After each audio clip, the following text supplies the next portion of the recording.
Bueno, en este video vamos a ver algo muy básico y muy sencillo sobre el Antiguo Egipto. En primer lugar vamos a ver algunas características generales sobre lo que fue el Antiguo Egipto, algunas características también sencillas sobre el Reino Antiguo y finalmente, bueno, vamos a ver algunas imágenes sobre las pirámides, que son, bueno, la gran manifestación del poder de los faraones durante el Reino Antiguo. Empezamos por este gráfico. Este gráfico es una línea de tiempo muy sencilla. Yo acá puse el año 3100 a.C., que es más o menos el momento en el cual se unifican los dos reinos de Egipto, el Bajo y el Alto Egipto, se unifican formando un solo reino. Acá está el año 1 y acá estamos nosotros, en el año 2020. Fíjense, con esta línea de tiempo muy sencilla, que es la misma que haría en mi pizarra en clases, con esta línea de tiempo lo que quiero mostrarles es lo largo que ha sido la historia de Egipto, ¿no? Y vamos a tomar como ejemplo a la famosa reina de Egipto, Cleopatra, a la cual todos conocemos por las películas y etcétera, o por las canciones. Cleopatra, la reina del Nilo, ¿no? Cleopatra nació en el año 69 antes de Cristo y murió en el año 30 antes de Cristo. Fíjense este dato que les voy a contar. La distancia de tiempo que nos separa a nosotros, en el año 2020, de Cleopatra, son más o menos unos 2060 años, ¿no? Yo acá computé el año 40 a.C., entonces serían unos 2060 años. Pero a Cleopatra, que era una reina egipcia, respecto de los primeros faraones que unificaron Egipto, la separaban 3060 años. ¿Sí? O sea, es una distancia realmente increíble, la que hay entre Cleopatra y los primeros faraones. O incluso Cleopatra estaba separada de los faraones que empezaron a construir las primeras pirámides, más o menos en el año 2600 a.C. A Cleopatra la separaban de esos faraones unos 2560 años. Es decir, para la misma Cleopatra, para la misma Cleopatra, la distancia en cantidad de años, cientos de años o miles de años, que la separaban de los constructores, por así decirlo, de los unificadores del reino egipcio o de los constructores de las pirámides, era una distancia increíblemente grande, ¿no? Mucho más grande que la que nos separa a nosotros de Cleopatra, ¿no? Con lo cual en realidad Cleopatra está más cerca en el tiempo de nosotros que de los primeros reyes de Egipto, ¿no? Así que la historia de Egipto es una historia profundamente larga, tremendamente larga, que, bueno, obviamente, vamos a ver en esta imagen, bueno, pero después vamos a ver que se la separa en distintos periodos, ¿no? Respecto de los primeros tiempos, acá estamos en el año 3100, más o menos cuando se unifica Egipto, respecto de los primeros tiempos en los cuales se unifica Egipto, hay muy pocos documentos. Piensen que la escritura recién se está desarrollando y la escritura en Egipto, cuando se la inventa, no tenía una finalidad documental, diríamos, no se la inventó la escritura para escribir la historia de Egipto, ni para escribir cartas, ni mucho menos, sino que la escritura tuvo una finalidad puramente comercial. La idea de la escritura era justamente que los administradores del reino, los que ayudaban al faraón administrando el reino, pudiesen recordar la cantidad de granos que estaban almacenados, la cantidad de animales que había en los rebaños, quiénes habían pagado los impuestos, quiénes no, etcétera. Con lo cual, de las primeras épocas de Egipto hay muy poca documentación. Y una de las primeras fuentes que nos hablan justamente de la unificación de Egipto es esta paleta, que se llama paleta de Narmer.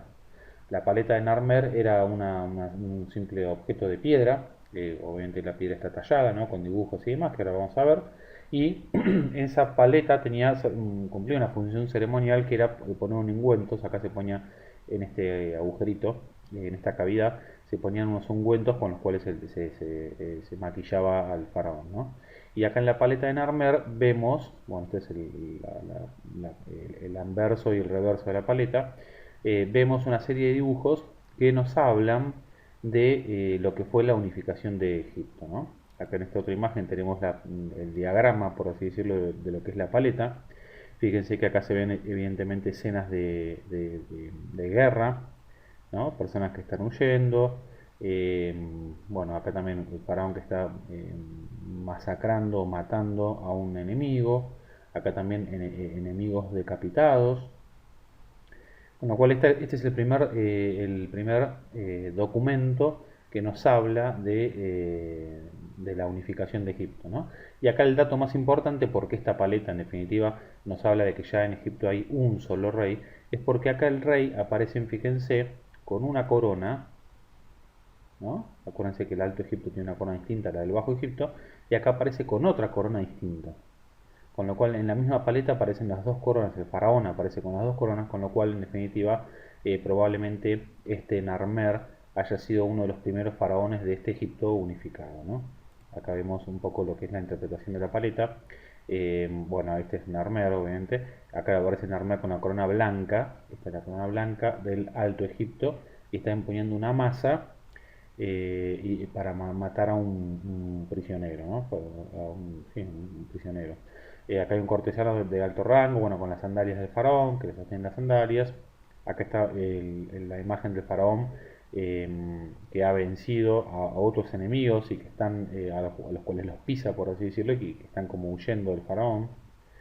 Y bueno, acá aparece el rey Horus, que ha vencido a un rey del delta. Y acá está el nombre del prisionero, Wash, y el que era el rey del delta.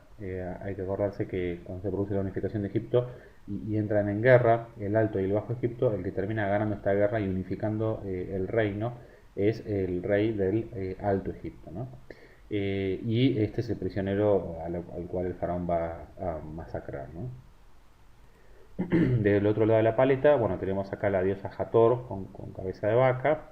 Acá aparece otra vez Narmer, pero con la corona roja del Bajo Egipto. Acuérdense esta corona que tenía como una especie de rulito acá. La corona roja del Bajo Egipto. Bueno, acá aparecen unos enemigos decapitados o degollados. Se les ha cortado la cabeza. Acá aparecen los estandartes del rey, etcétera. Acá aparecen dos animales mitológicos. Vamos a ver los animales mitológicos que están entrecruzando sus cuellos y simbolizan la unión entre estas dos tierras distintas, ¿no? El Alto y el Bajo Egipto, y acá en esta cavidad se ponían los ungüentos para el maquillaje del faraón, ¿no? Y acá aparece por último el faraón como una especie de toro potente. Hay que recordar que el faraón siempre simbolizaba el poder, la fuerza, la habilidad, etc. Una especie de toro potente que está atacando ciudades amuralladas, ¿no? Volvemos acá, acá se ve para mejor, ¿no? El faraón como toro potente, acá también los enemigos que huyen y esta ciudad amurallada que es conquistada por el faraón, ¿no?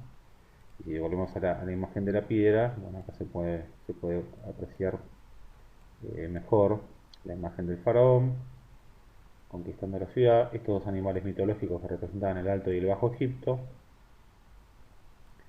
los enemigos decapitados.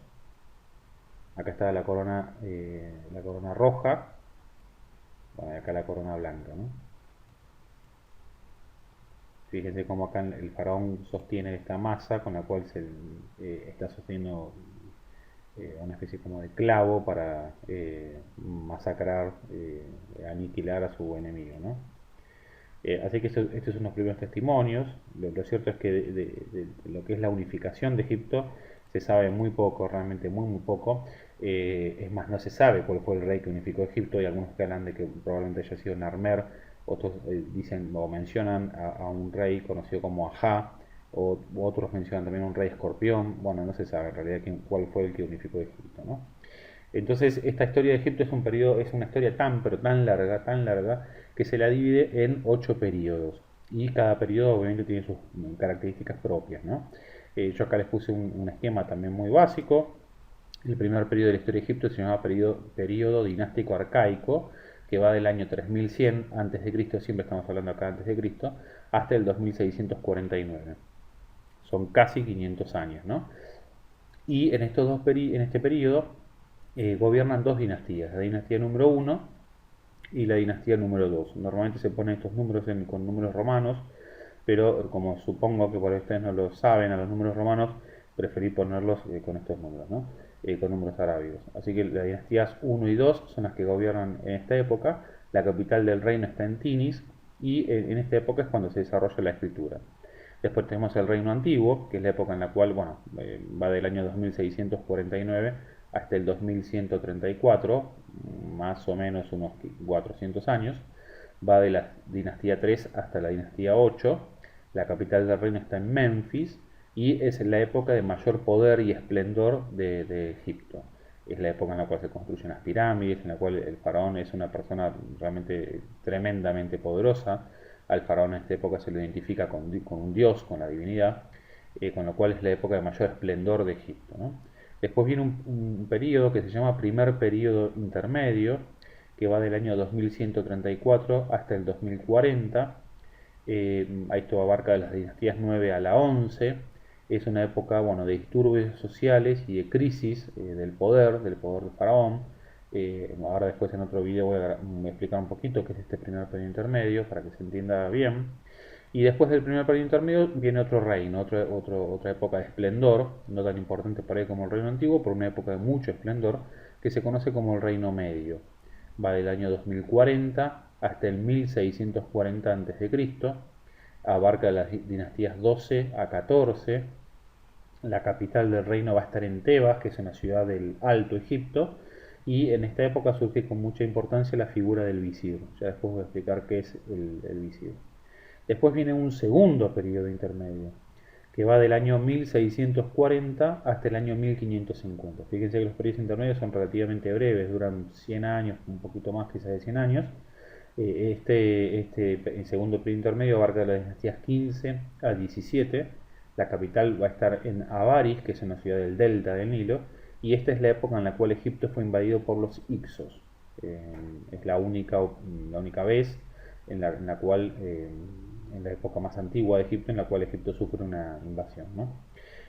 Después tenemos el Imperio Nuevo, que va del año 1550 a.C. hasta el 1070, también dura casi 500 años.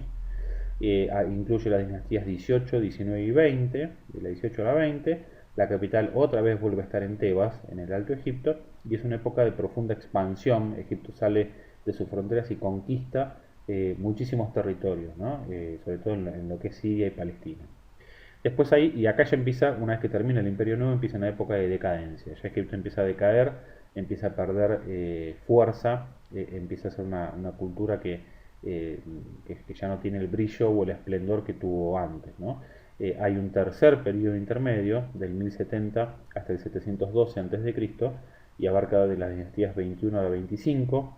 Bueno, esta es justamente una época de debilitamiento del poder del faraón. Y después por último hay una época tardía en la cual ya Egipto es un desastre, el reino es un desastre, el faraón ha perdido prácticamente todo el poder. En esta época, que va del año 712 hasta el 332, Egipto sucesivamente fue conquistado por distintos pueblos, por asirios, por persas. Bueno, esto va de la dinastía 26 a la 31. Es conquistado por asirios, por persas, y en el 332 finalmente lo terminan conquistando los griegos, lo conquista Alejandro Magno, con lo cual ya Egipto acá en el 332 pierde su independencia. Va a ser conquistado por los griegos, después a su vez por los romanos, y ya Egipto, digamos, ha perdido todo el brillo, las características que lo habían llevado a ser una civilización profundamente importante, ¿no? Ya Egipto ha perdido independencia política, pasa a ser un reino, por así decirlo, de segundo orden. Después en el Imperio Romano va a ser una provincia del Imperio Romano, con lo cual ya es una época de decadencia, ¿no? Estuvimos hablando mucho de las dinastías, ahora os voy a explicar brevemente qué es una dinastía. Vamos a tener un esquema muy sencillo. En primer lugar tenemos que en Egipto hay una monarquía, ¿no? Obviamente las democracias todavía no existen desde ya. Todos los reinos antiguos han sido monarquías en la edad antigua. Y esta monarquía era vitalicia, o sea, el rey gobernaba de por vida, y era hereditaria, es decir, cuando moría el rey, asumía automáticamente uno de los hijos del rey, ¿no? Ha habido otros casos, por ejemplo, en los cuales la monarquía no era hereditaria, sino que era electiva. Diríamos, el rey por ahí cuando moría, se elegía a un nuevo rey, y se elegía normalmente una persona que se considerase capaz, digamos, ¿no? Algo parecido a lo que pasa quizás hoy en día. Bueno, el ejemplo por ahí no es el mejor, pero es algo parecido a lo que pasa con el Papa, ¿no? El Papa gobierna de por vida, en principio por lo menos gobierna de por vida, y cuando muere se elige a un nuevo Papa. Bueno, acá en algunos casos, por ejemplo en el Imperio Romano pasó eso. Había una monarquía que era, o en el Imperio, una monarquía que era vitalicia y que era electiva. Cuando moría un emperador, por ahí se elegía a otro, ¿no? El Senado elegía a otro emperador. Roma también tuvo una monarquía hereditaria, ¿no? Dependiendo de la época. Pero bueno, en Egipto tenemos una monarquía que es vitalicia, una vez que el rey asume, gobierna de por vida, y cuando muere se elige a un heredero. Entonces, ¿qué es una dinastía? Nosotros vamos a suponer que acá hay un rey. Cuando este rey muere, asume uno de sus hijos. Este otro rey se transforma en faraón. Este hijo se transforma después en el futuro faraón.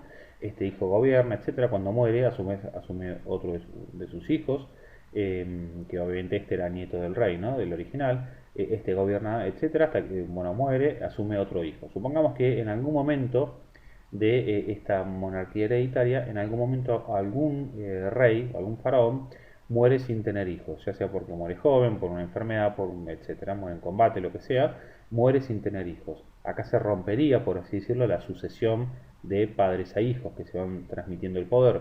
En general, en estos casos, normalmente se elegía otro faraón, se elegía el faraón entre otros familiares, diríamos, ¿no? Podría ser que asuma un primo, que asuma un tío, etcétera, o en algunos casos también pasó en varias oportunidades, elegía a otra persona distinta, por ejemplo a un general importante, a un funcionario importante, etcétera. Con lo cual había un cambio, por así decirlo, dejaba de gobernar esta familia y asumía otra familia, más o menos relacionada, si es que era un familiar el que asumía un primo, un tío, etcétera, o que no estaba directamente relacionada con la anterior. Bueno, acá es cuando se produce un cambio de dinastía, ¿no? Esto es una dinastía y acá hay un cambio de dinastía y se empieza a computar otra dinastía. Por eso nosotros hablamos, por ejemplo, de dinastía 1, 2, 3, 4, etcétera, ¿sí? Hasta la 30 y pico. Es porque cada dinastía es una familia que gobernó, en algún momento se produjo un cambio de dinastía y empezó a gobernar otra familia, ¿no? Acá pasaría lo mismo, empiezan a gobernar el padre, después el hijo, el hijo, el hijo, hasta que llega alguno que no tiene descendientes y con lo cual no puede transmitirle el poder a nadie o nadie va a asumir el reino, la corona, etcétera, cuando muera, con lo cual ante la muerte de este faraón otra vez hereda el poder o asume el poder algún familiar más o menos cercano u otra persona distinta. Y acá entonces otra vez se vuelve a producir un corte y hay una nueva dinastía, ¿no?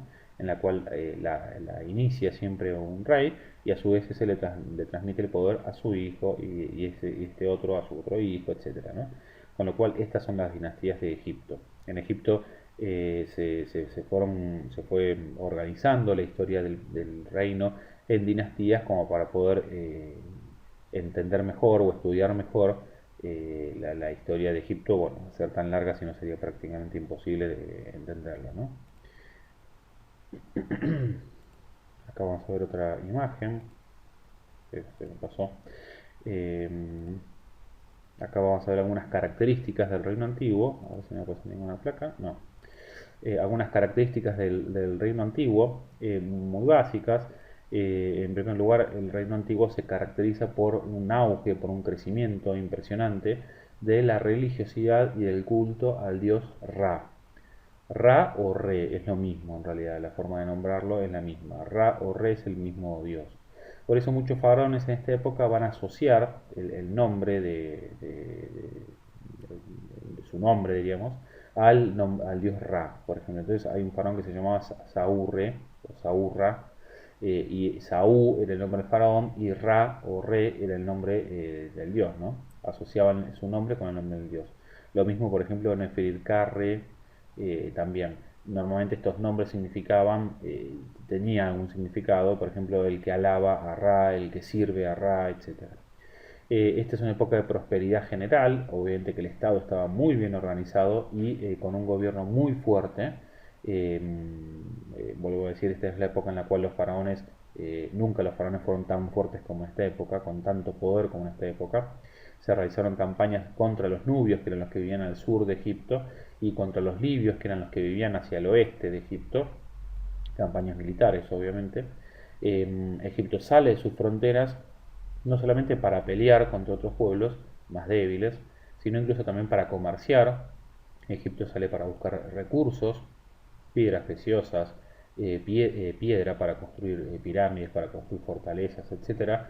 Egipto sale, digamos, para obtener recursos que no tiene en otros lugares, ¿no? Con lo cual las misiones comerciales que se enviaban a otros lugares eran muy importantes.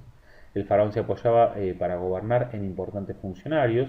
Bueno, fíjense, los nombres son bastante graciosos porque un poco nos revelan las tareas que hacían estos funcionarios.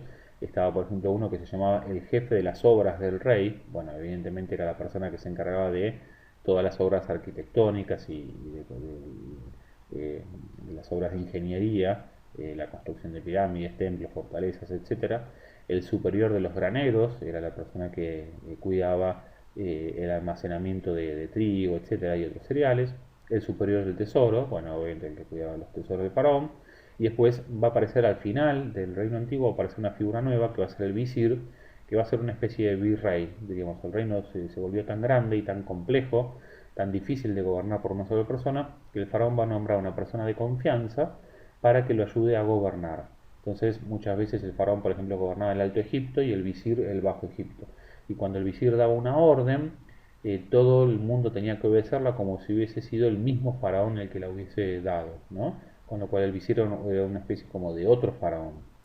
Y este, bueno, es el periodo de mayor fortaleza de los faraones. Los faraones eran verdaderos dioses vivientes, eran un dios para los egipcios, no eran que era como un dios, no eran como un dios o no eran hijos de Dios, no, no, eran un dios, era un dios viviente, un dios que vivía entre los hombres, ¿no? Eran mediadores entre la tierra, obviamente, y el mundo de los dioses, y ellos tenían un deber sagrado que era mantener el orden, ¿no? Esto va a ser muy importante cuando veamos también el primer periodo intermedio, esta función de los faraones como personas que mantienen el orden. Acá está la imagen del dios Ra, esta es una barca solar. La importancia del culto a Ra es porque ellos se dan cuenta que de la importancia también del sol. Eh, Ra justamente es como el dador de vida y el sol también es el que da la vida. Si no hubiese sol en el planeta Tierra no existiría la vida directamente, con lo cual el culto a Ra era también como una especie de culto a la vida. Y ahora vamos entonces, si el faraón fue tan importante y si tuvieron tanto poder, ¿cómo notamos nosotros esto? Bueno, obviamente que la muestra palmaria, la muestra así más evidente del poder que tuvieron los faraones fue la construcción de las pirámides, ¿no? ¿Y qué son las pirámides? Bueno, las pirámides son los lugares en los que se enterraban a los faraones. ¿Y de dónde surgen para los egipcios las pirámides? Bueno, surge de esto. ¿Qué es esto? Esto se llama una mastaba. Una mastaba era, ahora paso la imagen, esta es una mastaba, en Egipto hay como 90 pirámides, pirámides y mastabas, etcétera, algunas que están muy destruidas y deterioradas, pero bueno, otras se conservan mejor. Esta es una mastaba de Egipto, ¿no? Una mastaba es esto, es una estructura casi rectangular, en la cual obviamente quedó una serie de cámaras interiores en la mastaba y en la cual se enterraba al faraón, ¿no? Era sencillamente eso. Acá tengo un diagrama. La mastaba es esta estructura rectangular, obviamente que la mastaba tenía cámaras interiores en las cuales se enterraba el faraón. ¿Cómo surge la idea de las pirámides? Porque los egipcios se van dando cuenta que arriba de una mastaba, que era este primer rectángulo, arriba de una mastaba se podía construir otra, más pequeña. Y a su vez arriba de esa otra mastaba se podía construir otra más pequeña y otra, con lo cual ellos se terminan formando lo que se van a conocer como pirámides escalonadas. Ahora vamos a ver fotos. Y una vez que ellos forman esta pirámide escalonada, poniendo mastabas cada vez más chicas arriba, ellos se dan cuenta que cerrar, por así decirlo, esta estructura con, con un alisado, por así decirlo, con completar esta estructura para formar una forma piramidal, no era tan difícil, con lo cual de la idea de las mastabas superpuestas se pasó a la idea de la pirámide, ¿no? Entonces yo acá les puse lo que sería después la pirámide perfecta que nosotros conocemos por las imágenes. Bueno, surge de la superposición de mastabas, ¿no? Acá en esta foto tenemos, fíjense, esta es una pirámide, es una pirámide escalonada, es la pirámide escalonada de Sócer, que fue un faraón egipcio y que se ubica en Saqqara. Fíjense cómo acá se nota, está bastante deteriorada esta pirámide, pero como se notan las mastabas, ¿no? Acá había una, acá había otra más, y otra más, eh, formando una estructura piramidal, pero en la cual todavía se nota claramente la superposición de mastabas, ¿no? Esta otra pirámide, bueno, perdón, acá está la misma, la de la pirámide de Sócer en Saqqara. Sócer más o menos la construye alrededor del año 2650. Bueno, acá el camellito, fíjense qué lindo, qué simpático. Y acá está la pirámide de Sosa, ¿no? Uno creería que cada uno de estos bloques parecen unos simples ladrillitos como lo que usamos nosotros para construir nuestras casas, pero en realidad no es así, son bloques de piedra enormes. Eh, bueno, de esa pirámide se pasa a esta otra, que esta otra fue un intento fallido, por así decirlo, evidentemente no salió bien. Esta es la pirámide de Meidum, fue iniciada por un faraón que se llamaba Juni y la terminó Snofru. Más o menos en el año 2612, bueno, fue una pirámide inacabada, no se llegó a terminar de construir y acá obviamente está, aparte está deteriorada, ¿no?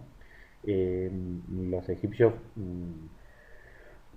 tardaron en descubrir la técnica precisa y exacta para lograr construir las pirámides, ¿no? Y tuvieron muchos intentos fallidos. Acá tenemos otra pirámide que se conoce como pirámide romboidal o acodada. Fíjense cómo se nota claramente el cambio del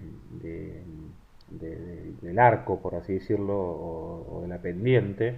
Esta pirámide también la hizo Snofru en el año 2596-2600 y la tuvieron que acortar porque habían hecho mal el cálculo, por así decirlo, y la pirámide no soportaba el peso. Si hubiesen continuado con la construcción original, con el ángulo original, hubiese quedado sumamente alta y no hubiese soportado el peso, diríamos, la pirámide misma, ¿no? Con lo cual, bueno, se tuvo que cortar el ángulo y hacerla más baja, así que quedó una pirámide con una forma bastante rara, ¿no?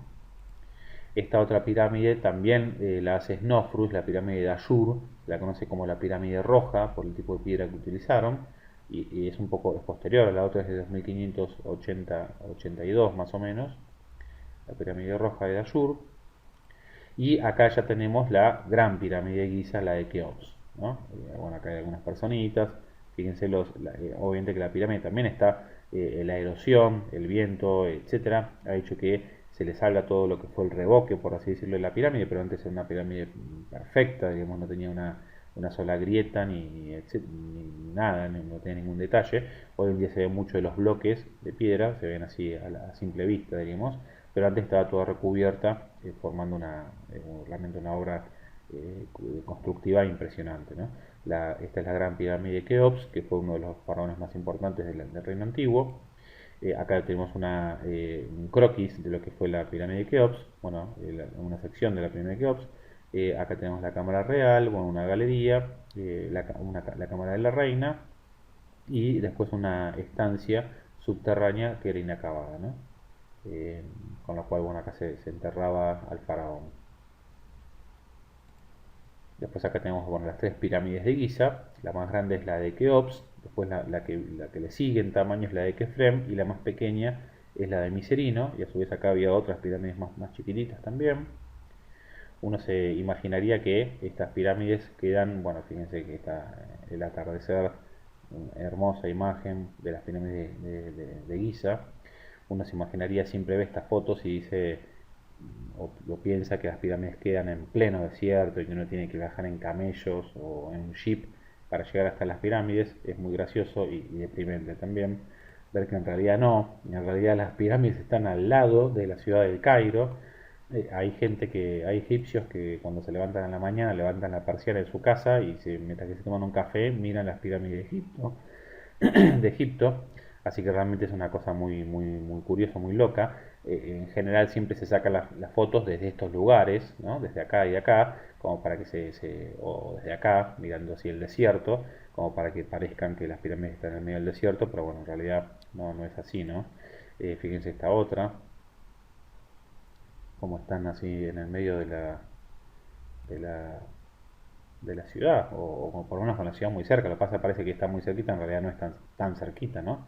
Por ahí son un par de kilómetros, pero bueno, hay gente que desde sus edificios, desde sus casas, puede contemplar las pirámides de Egipto, ¿no?